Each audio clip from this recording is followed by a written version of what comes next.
Hello and welcome. It's in Practopia time. My name is Kim Ja, and I want to thank you for coming back, those of you who have listened to the show before and are back for more. And those of you who are listening for the first time, please stay throughout because I guarantee you will learn something new.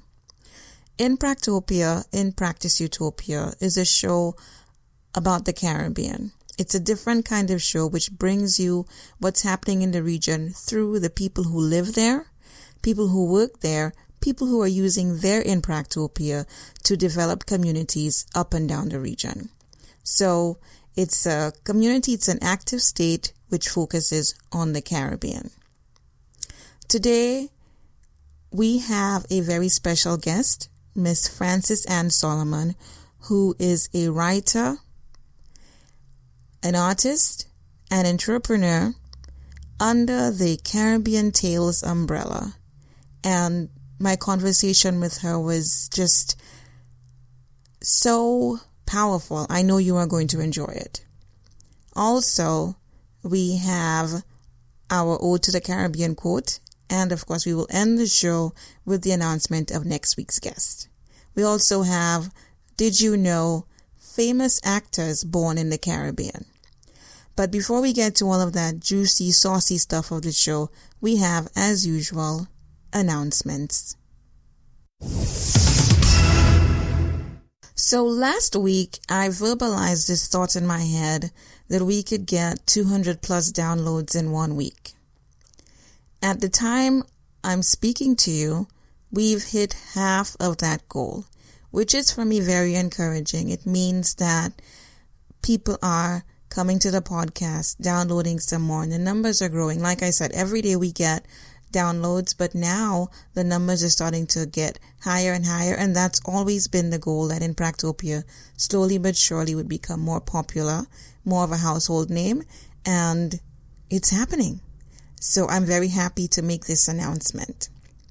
Also, the bookings are coming. Now we have guests lined up for 3 and 4 weeks down the road. So I can't be happier about that. So I encourage you to just stick along and come along with us for the ride because we are going places. I also said that I would read reviews on the show once they started coming in, and I have a review to read today.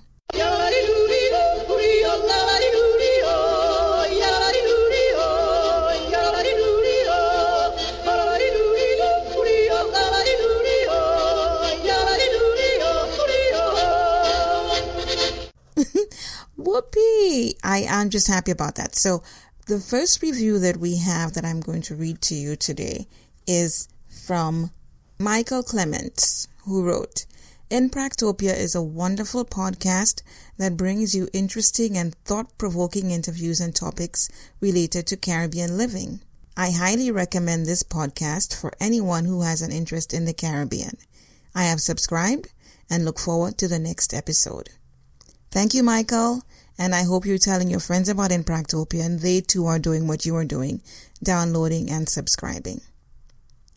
As always, you can listen to In Practopia on the website www.inpractopia.com, also on iTunes and Stitcher under the name In Practopia.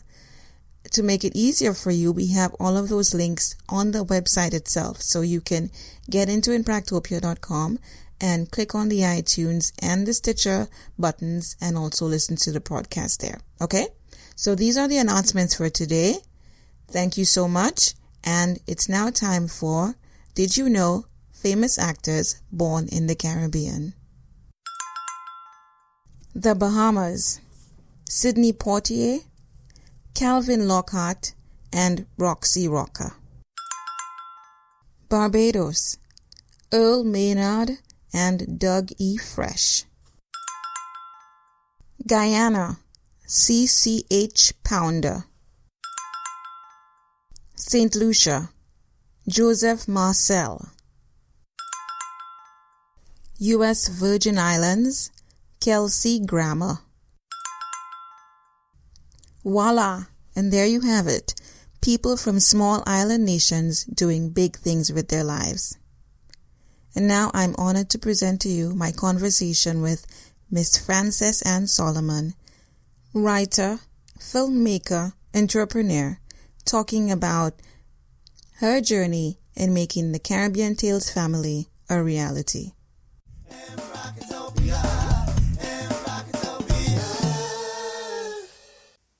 My early career was spent at the BBC. I was a producer at the BBC. I worked there for 15 years, and it was an incredible experience because what it does is they create, produce, market, distribute content to a rapt audience. The British audience are hungry for that content. They eat it up. British television is excellent. It has the motto of informing, educating, and entertaining. And it's event television. I remember, when certain shows were on, the whole country would sit down and watch, and the next day everybody would be talking about it. When I left the BBC, I thought, that's what we need. We need an industry that's viable, that's sustained by its audience. We as Caribbean people, and we don't have it. So Caribbean Tales was my little contribution to that. I wanted, in the early 2000s, we had the advent of digital technology, of the internet, and what had been out of our means up until then, we did not have access to the means of production in that kind of way, became accessible. And I felt that this was, what I wanted to do was to create an organization that not just created and produced, but also marketed, distributed, and sold, that became sustainable, that built, that went out to our rapt audience, which is huge. Our audiences, are not just in the region. They are, as you know, all over the diaspora. They are not just all the places the Caribbean people have gone to. Every major urban center in the world has huge populations of Caribbean people. It's also where we come from: Africa, India, Europe. All those are our audiences, and so there's a lot for us to build on in terms of that. But that was my ambition. And so in 2001, I set up Caribbean Tales as a production entity and an internet platform, and we produced a lot of different kinds of content. Literature Live was a series on Caribbean authors, Heartbeat on Caribbean musicians.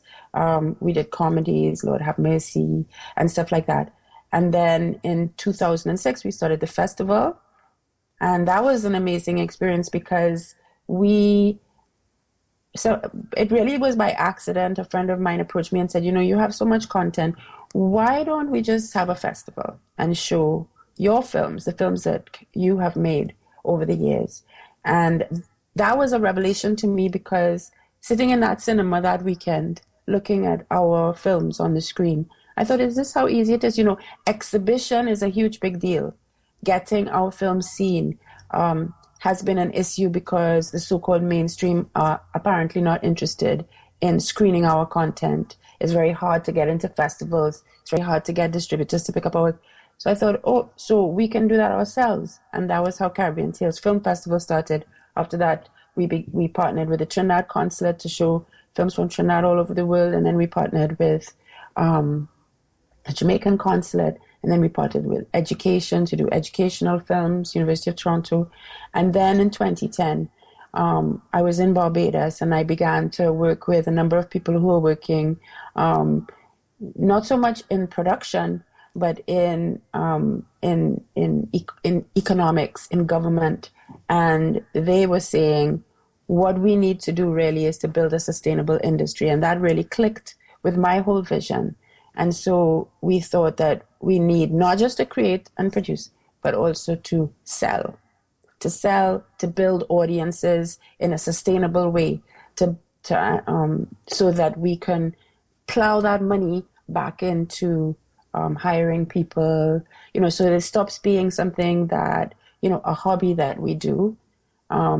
but it's something that's sustained by advertising, that is a part of tourism, that is as respectable in our economies as agriculture, as tourism, that we see it as a major organ. We see the audiovisual industries as a major part of promoting us, of sustaining us, of the economy, of hiring, creating jobs. And that's not out of our reach, because obviously Hollywood is a great employer. It's a huge, big industry. The Canadian industry hires a lot of people, but we need to build that infrastructure. So that has been the vision of Caribbean Tales. Last year we launched Caribbean Tales TV, which is our video on demand channel, to make it accessible. So our kind of mandate is Caribbean films to the world. And it is to take Caribbean films international, both in terms of quality and reach, because our audiences are international, because we fundamentally are a global people. You said so much, and I feel like you've gone ahead of my questions, but I think we can still make an interview of this.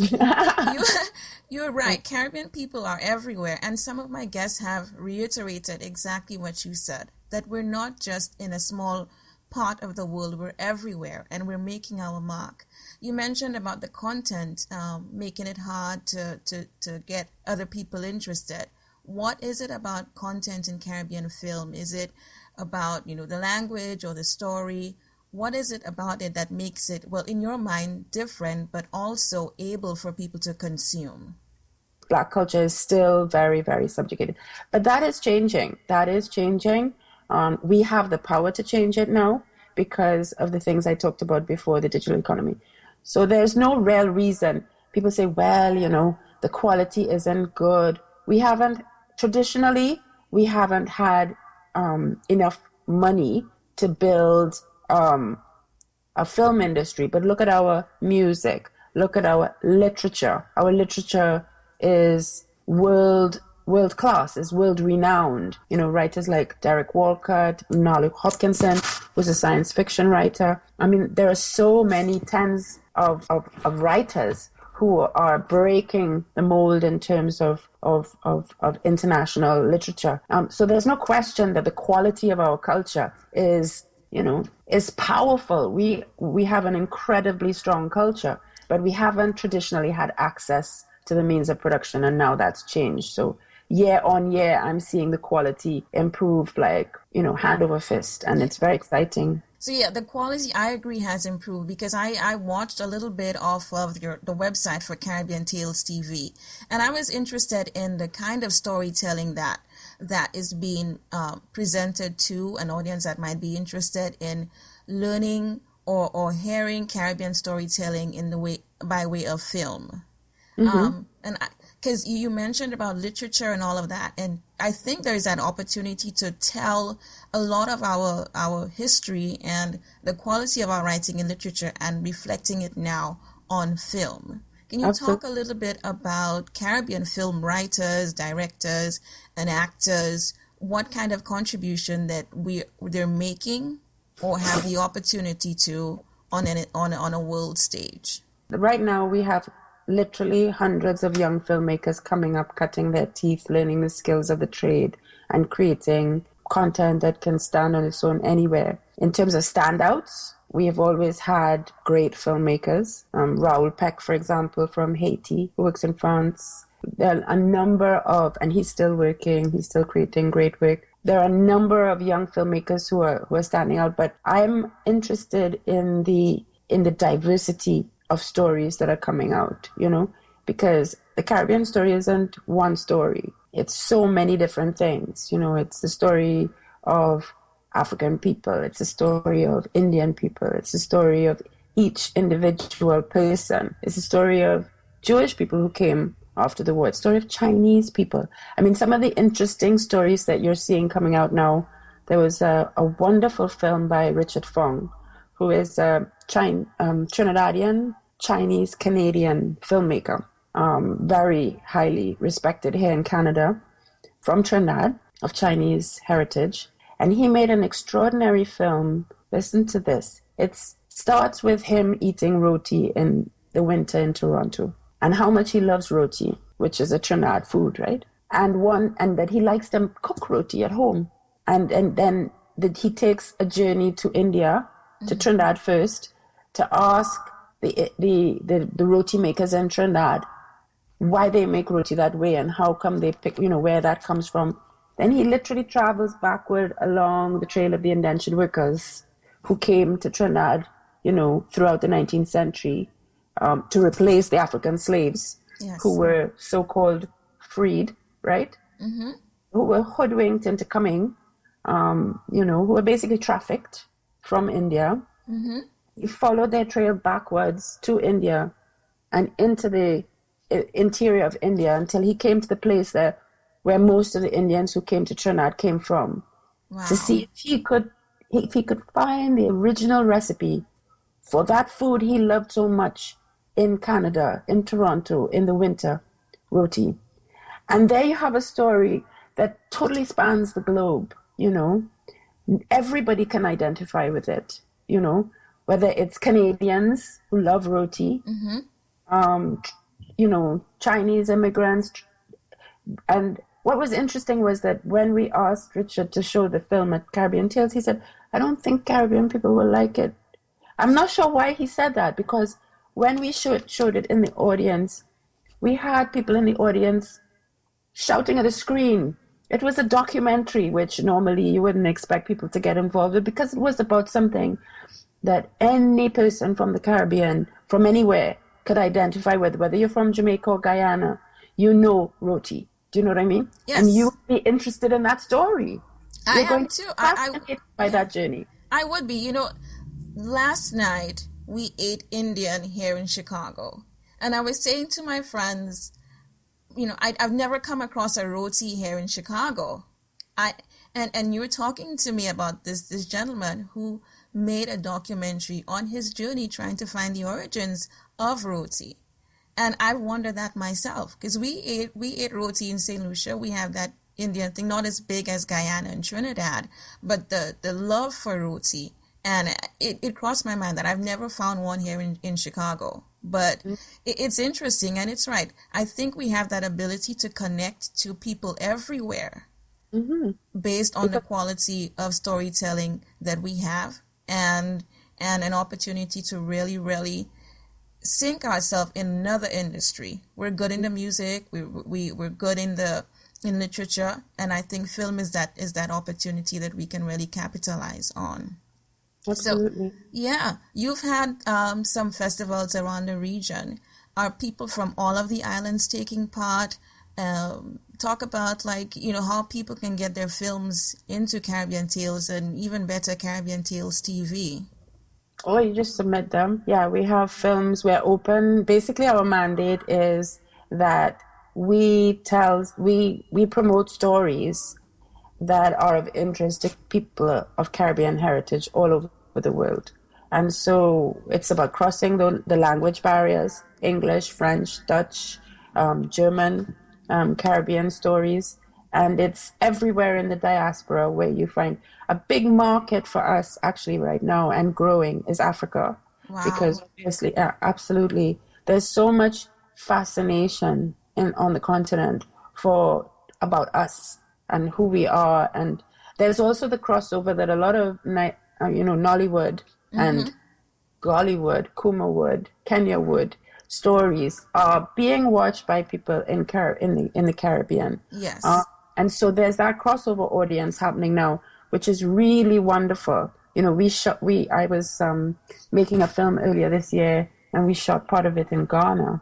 And that was a wonderful experience because there was so much, not just interest, but there were a lot of Trinidadians and Caribbean people who are living in Ghana, who are living in Africa, who have made it their home. And then what was also interesting was not just knowing that an ancestor of mine, crossed that ocean, somebody who had my blood crossed that ocean many centuries ago, but also the Caribbean people went back in the 50s. So for example, we were talking to the Deputy Minister of Tourism, and he said, hang on a minute, there's a guy here whose father came here in the 60s, and he was from St. Lucia. Wow. Yeah, and gosh, what did Gabriel Christian? Uh-huh. Okay, Mr. Christian. So he said, he picked up the phone and he said, spoke in Ghanaian, and this African man came in, his name was Christian, and he said, oh yes, his father was from St. Lucia, and his father had come here to work with Kwame Nkrumah in the early 60s, and he was now 100%, Ghanaian. And so there are those Caribbean people have always been connected to Africa. That's another story that hasn't been told. Yeah. I don't even know that story. I think from the Caribbean we have a bigger world view, and it's stemmed from the school system that we learn so much about everywhere else in the world, and everywhere else in the world doesn't necessarily know about us. But about that cross-African connection and us and them, that's a story that I didn't know about, and it's something that I would be interested to know more about as well. Yeah, absolutely. There are so many stories that haven't been told, so many pieces of our journey, because we didn't get to learn about it in our literature books. At least when I was at school, we didn't learn Caribbean literature. We didn't learn Caribbean history apart from the slaves were packed in like sardines, that famous picture. But we didn't learn who they were, where they came from, what their names were. We didn't, find out what their lives were like really. We didn't really get involved in them as human beings, who were related to us, and that we have a connection with, a very, just as much as we have, because we never learned their culture. We never learned their stories, the stories of Africa, except what was passed on to us, Anansi and stuff like that. We didn't even realize that was, we didn't really think, oh, those are African stories that our ancestors brought with them and passed on to us so that to help us to survive the hardships that we were going through. But, so making all those connections is really important, telling those stories, and then leaving film documents, being able to put those on recorded film and say, so when my kids are going to school now, that's what they'll have as learning tools. They won't just learn about the kings and queens of England and watch American television. They'll be able to watch Caribbean stories about Caribbean heroes and Caribbean supermen and Caribbean our stories. Yeah, and I can sense you're in Practopia. You're so passionate about it. Is that what you want, like your legacy to be?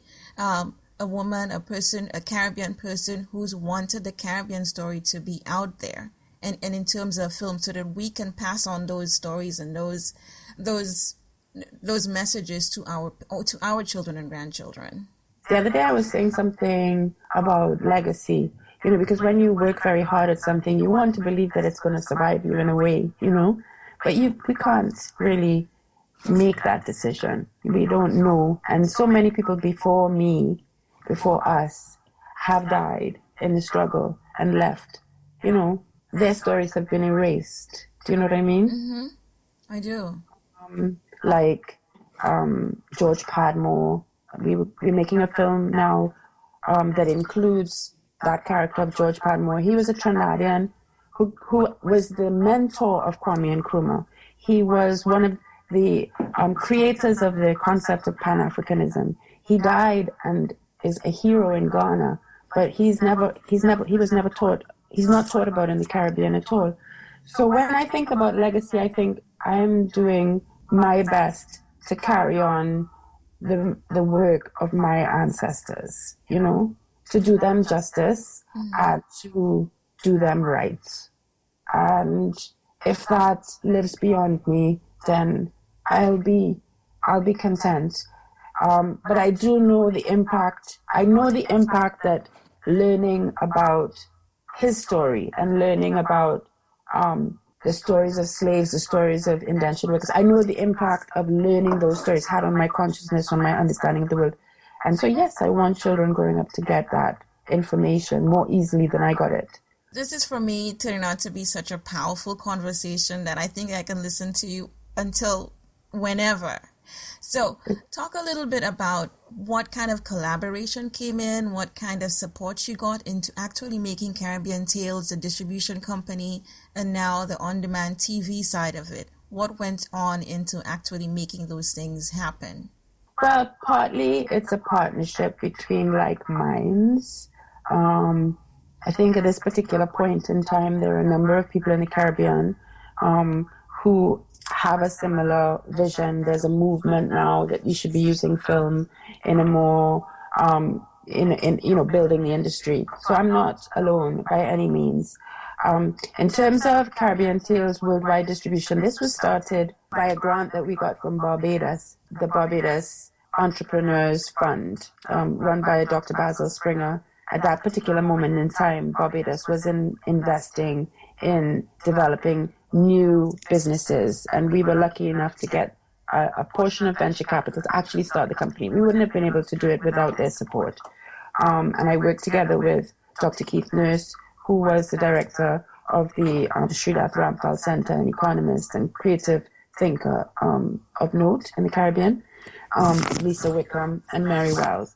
And then, so that was very much a Caribbean-based initiative that we kind of took the moment and built it. And we launched it internationally in Toronto with support from the United Nations Industrial Development Organization and a number of other organizations around the region, and a lot of goodwill from a lot of people.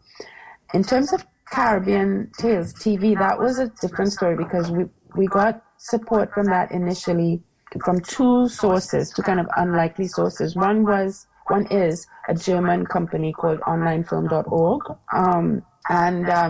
The visionary leader of that particular movement, Kai Vesnick, he approached me one time in Berlin and said, "What you're doing is great. I can build a platform for you."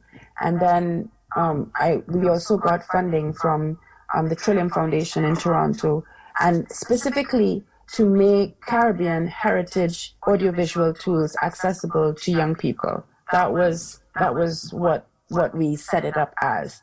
Now that it's there, the video on demand channel of Caribbean films, of course, film buffs all over the world can access those films, but initially it was created to make Caribbean films accessible to young people in Toronto, in the, disenfranchised, marginalized young people. I have to say it's really important. I have seen so many young people growing up in the diaspora, marginalized, without a sense of where they come from, who they are, and how Caribbean stories transforms their sense of themselves, gives them pride, a sense of history, a sense of standing on the shoulders of a great and powerful set of people, rather than just being non-white, non-mainstream, outside, poor. It really is important. I think so too. If you listen to Bob Marley, who said, if you don't know your past, you don't know your future. And there's so much disadvantage in our young people up and down the region. Like so many things that are happening, they're just being knocked against them. And I think if we have that opportunity to do something about it, we should. And whatever medium we can do that, I think we should. Mm-hmm. So you talked about, the video on demand. How can people access it, no matter where they are? Caribbean Tales TV, Caribbean Tales -TV, and we have about 300 films available now. And then CaribbeanTalesWorldwide.com, -worldwide.com, that's our distribution company.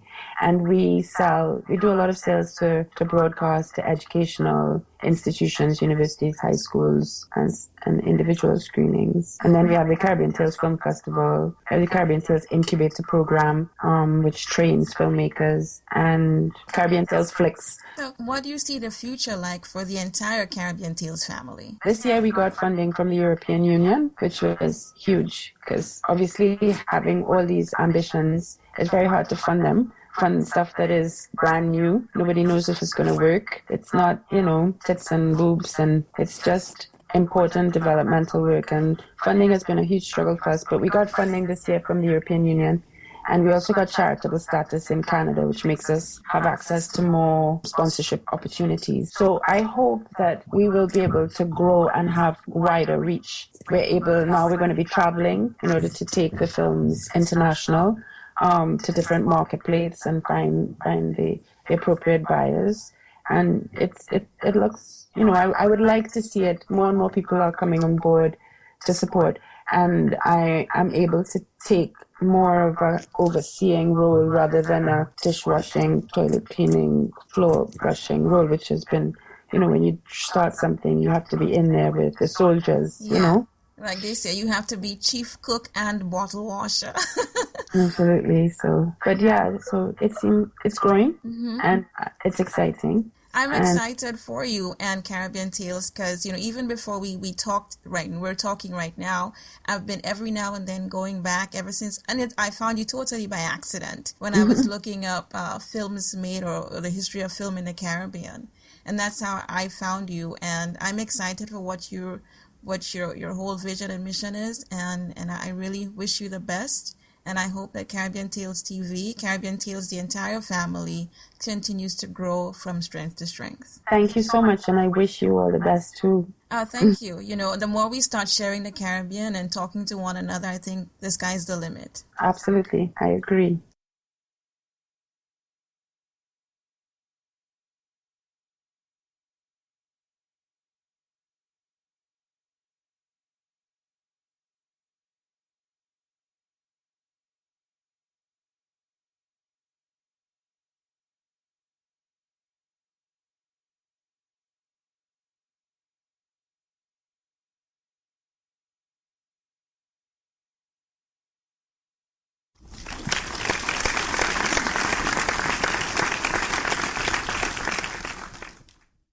Wow. I'm clapping in my head right now. That was such a powerful and wonderful conversation that I had with Francis and Solomon. Be sure and check out Caribbean Tales -TV. The movies aren't that expensive to download. They're great documentaries, great film, all made by Caribbean people. Okay? So I implore you to go ahead and take a look. You will enjoy it. Now we have our Ode to the Caribbean quote by CCH Pounder. I've got a general call out with the Caribbean world in which I'm interested in helping in any way to get their well-written, good stories out to the rest of the world. I am really interested in helping those stories get to a completion and public viewing. We will hold you to that, CCH Pounder. Well, that's our show for this week. Next week, my guest is Mr. Robert F. Priddy, co-founder, president of American World Clinics. They build hospitals down in the region, providing specialty services all under the medical tourism umbrella. It'll be fun. You will enjoy it. It's very informative. I hope you come around next week for that. And don't forget to download, share, talk about in Practopia. And I'll be right here next time in Practopia.